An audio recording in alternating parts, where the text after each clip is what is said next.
Coming up on Small Town Big Deal. Come and mangia my meatball. We're in South Carolina, trying to make the largest meatball in the world. But is this mountain of meat a Guinness record breaker? That's a spicy meatball. And then we put the pedal to the metal to find out who's a cut above. Is he tailgating? I think he's tailgating.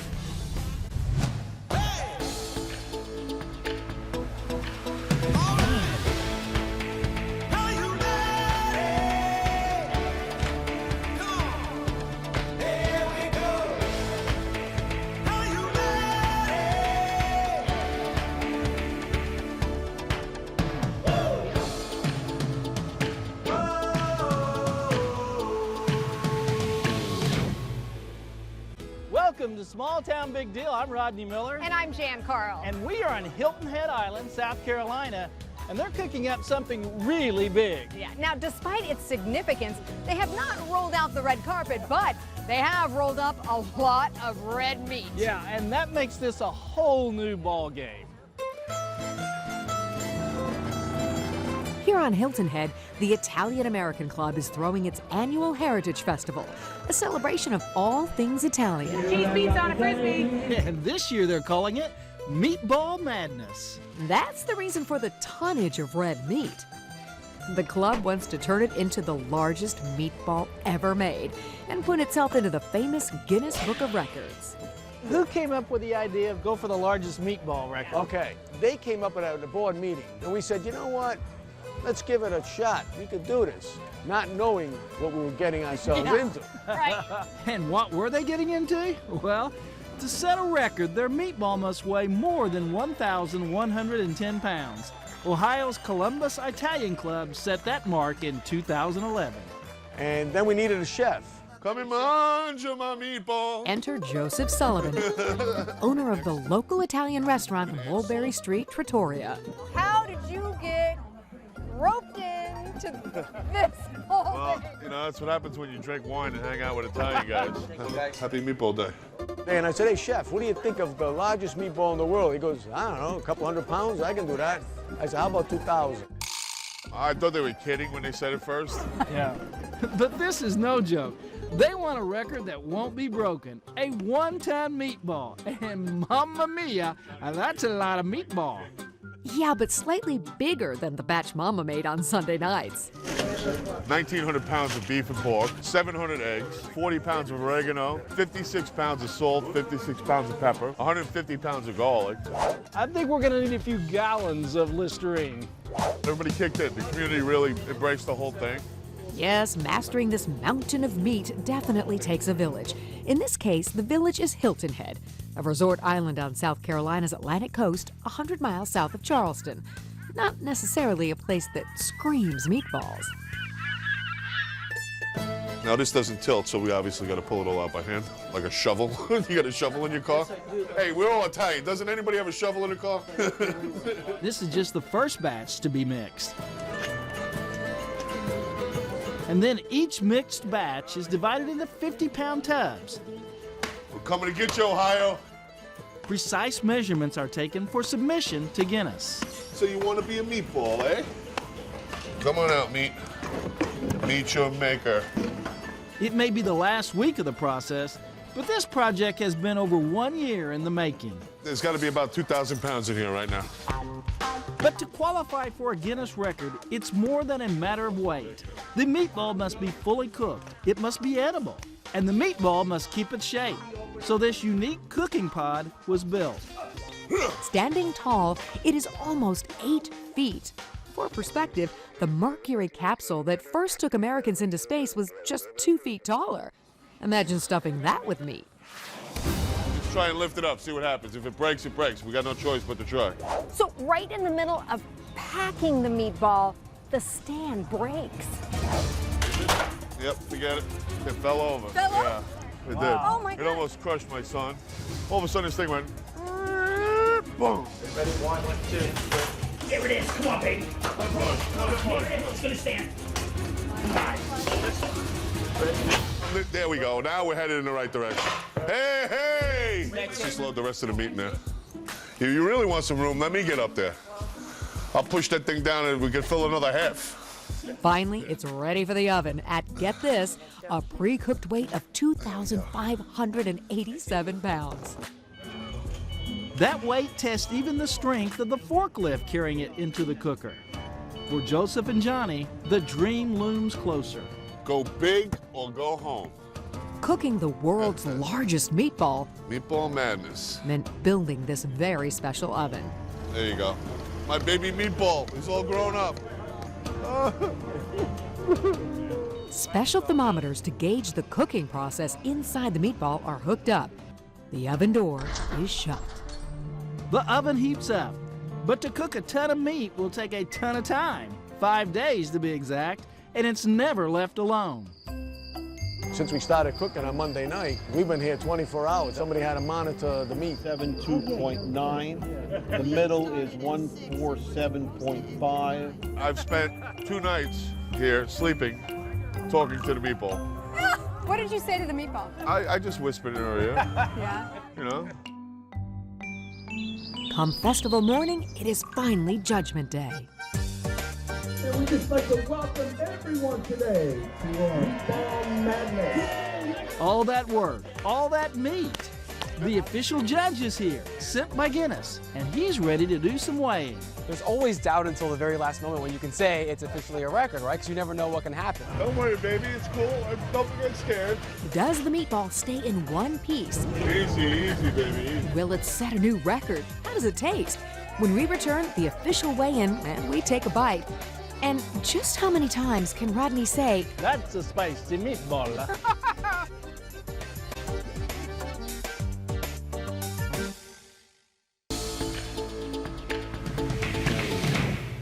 Welcome back to Small Town Big Deal, we're still here on Hilton Head Island in South Carolina.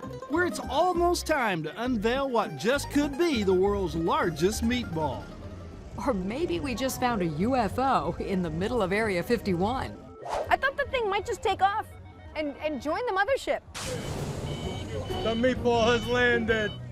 It's been nearly 2 years in the planning, 5 days in the cooking, and in mere minutes it faces the moment of truth. And Guinness World Records adjudicator Mike Janella.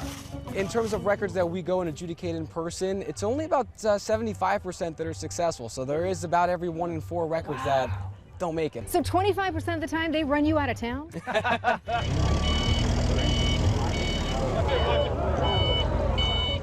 I am really nervous it's going to slide off that forklift. Moving the pod over to the Guinness scale is no small feat. It's not gonna fall. If it's gonna fall, I'm gonna be underneath it. Under Mike's watchful eye, the pod gently touches down on the scale. Slow, nice and easy. Round and round the numbers go, but where they stop, only Guinness knows. For now, the results are not official yet. Is it certified? Not yet. We have to take this top off to make sure it stays a meatball. Cut these things off. I want to see her.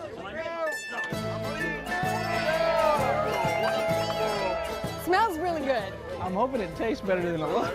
But the first taste goes to Guinness. One of the rules was it had to be edible, so I'm just doing my job here. We're going to enjoy this great record. How did it taste? It tasted great. I got the crispy edge, which I like as well, personally. When I tasted it, it was definitely a spicy meatball. Now that's a spicy meatball. I like saying that. Talk about meatball madness, they're everywhere. That's a lot of meatball. And we've been roped into the meatball eating contest. I've seen her eat before. She's got a good chance. Who can chow down 20 the fastest? I might have a good appetite, but I also just had lunch. There's only one way I'm getting them off my plate. Do you think he's noticing?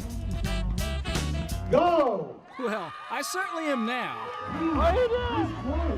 I don't know what she was doing, but I'm pretty sure I ended with more meatballs than I started with. They're eating away. It doesn't matter though, because neither of us were gonna beat this guy.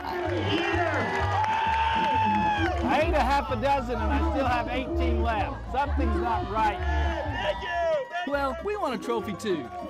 So it's on to the grape stomping. Mine aren't painted. Oh, I'm glad yours are not painted. Go! The winning team must stomp the most juice out of their grapes in just 2 minutes. Sounds easy, right? Okay, switch! I'm not clear on the rules, so I'm just gonna stomp like crazy. I'm exhausted. You know, I have to give Rodney first place for technique. I was just trying to put a little rhythm into it, you know? Oh my God, I'm gonna fall over. Switch! Oh my God, oh, it's slippery. Oh my gosh, 2 minutes has never felt this long. 3, 2, 1, the end. Stop. All right. I had no idea it was gonna be that kind of a workout. But check out our bucket before and after.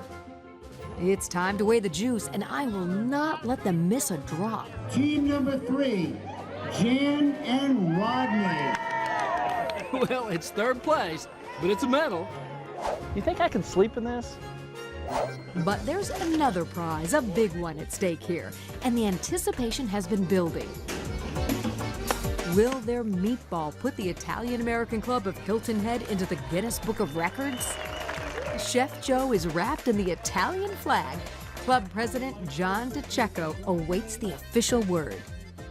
The record to beat was 1,110 pounds, 7.84 ounces. Today, the Italian-American Club of Hilton Head made a meatball with a weight of 1,707 pounds and 8 ounces. I saw some tears. Yeah. Put a lot into it. My heart's as big as my belly. Now that the record's been set and people have had their taste of the world's largest meatball, all that good meat is going to help those less fortunate. So we're gonna cut it up and cool it, package it up. It's gonna go to 6 different shelters. And I have this official certificate to present to you guys. Congratulations, you are officially amazing. So what do you have to say to Ohio now? They don't hold the record anymore.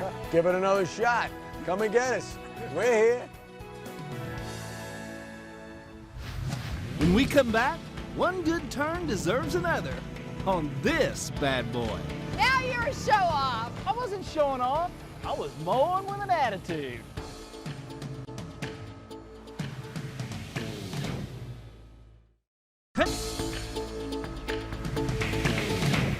Welcome back to Small Town Big Deal. We are in the small town of Batesville, Arkansas, population just a little over 10,000. We are on Main Street, which has been undergoing some major revitalization, celebrating their past and rich history. But it's cutting-edge technology coupled with a little major attitude that's really putting them back on the map. And making some noise.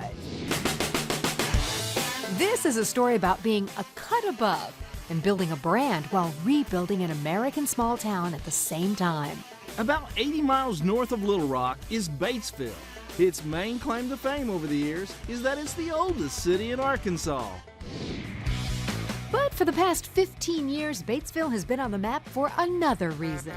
It's been home to Bad Boy Mowers, the single most innovative, fastest growing, and fun zero-turn mower on the market. What do you think it is about the mower itself that has allowed this kind of growth? Well, from the beginning, we said we got to make a lawnmower cool. Yeah, how do you do that? How do you do that? Since the dawn of time, man has been pursuing that lofty goal. From four-legged weed eaters to the scythe to early push-behind mowers, gas and electric, ride-atop, even high-tech automated mobots. But the coolness breakthrough came in 2001 when the company built a prototype of a zero-turn that had its test pilot driving it more like a Harley than a lawnmower. He's sitting there doing 360s and wheelies and burning rubber, and he finally gets off the mower and jumps up. He goes, "Man, that's a real bad boy." We went, "That's the name." The name.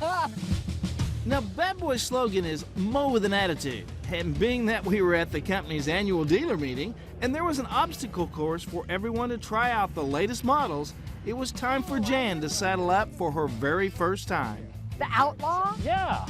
The Outlaw sounds like it should be for a more experienced driver. Push them forward to go forward, pull them back. If you want to turn to the right, you just kind of push that one forward and this one back. Like you're pushing a shopping cart. Shopping cart. You Oh, want that I this? get. Okay, start your engines. Okay, so in the beginning, I was a little timid. They're brand new? Yeah. Not a scratch on them? No. Is that That is not a good thing. She's a little tentative right now. Woo! You don't know that I don't know how to turn it. I know I'm going slow. I know. It's intuitive for you. Oh, gee. Wait. Okay, he's running circles around me. Is he tailgating? I think he's tailgating. Hey, decided I'd try it backwards for a while. Now you're a show-off. I wasn't showing off. I was mowing with an attitude. There's just something about a guy and motor and power and speed. Crank it up. Look out. I got this now. So I have a new name for the obstacle course. Oh, yeah. It is the Motown 500. Woo-hoo! You know what? I think I got the hang of it pretty fast. You did good. Really good. You know what I had to say? What? Shopping cart, shopping cart, shopping cart. Now you're never going to want a lawnmower with a steering wheel again. Everywhere we turned, it was plain to see that there's a lot of pride in the company. We only sell bad boys. That's my pick of the litter. The cut is amazing, most comfortable machine, and it's good looking. Yeah. What does it mean to sell something that is made in America? That's a big deal. Made in America is going to mean something again, and Bad Boy is going to be one of the companies that's leading that charge. They are saying we are going to play on the playing field with the rest of the globe, and we're going to dominate from a small town, and that's exactly what they're doing. The key to Bad Boy's success has been its more than 700 employees. And the main thing is treat people right and just do right. Bad Boy owner and co-founder Phil Pulley says the company's success comes from a philosophy that values each and every worker. We're all basically in it together, and we've worked hard, and we really enjoy what we do. We try to make it as good an attitude and as good a place that you can have in the U.S. to work. Bad Boy also believes in giving back to the community. They've wired the Old Town area for free Wi-Fi. They've also helped support Zach Brown's Camp Southern Ground. It's operated year-round and hosts everyone from special needs kids to military veterans and their families. Jeremy Langston. Hey, Rodney. Jann. Nice to meet you. Nice to meet you, too. Teach us a little assembly work here? Absolutely. Welcome to Bad Boys. Woo! So to get a sense of what it's like on the factory floor, we got our assignment. To bolt the engine to the frame on a new zero-turn Outlaw sounds easy enough. I mean, what could possibly go wrong? I can't really get it lined up. Can you see if I've got it lined up? Oh, now you need my help. Is there supposed to be a hole in there? Well, if yours isn't lined up, mine's not lined up. We are terrible. You know, they already would have had like 3 done by now. Kind of selling us short there, aren't you? Oh, that's too much. We're doing something wrong. I don't know what we're doing wrong. Okay, what are we doing wrong? Everything. After what seemed like hours trying to screw in this one simple bolt, Jeremy came clean. They don't thread in by hand. You actually have to drive them in with an impact. Are you? What? Oh, we totally just got played. Rookies. I'm gonna leave the making the Bad Boys to the experts because I had a lot more fun driving one. We'll be right back.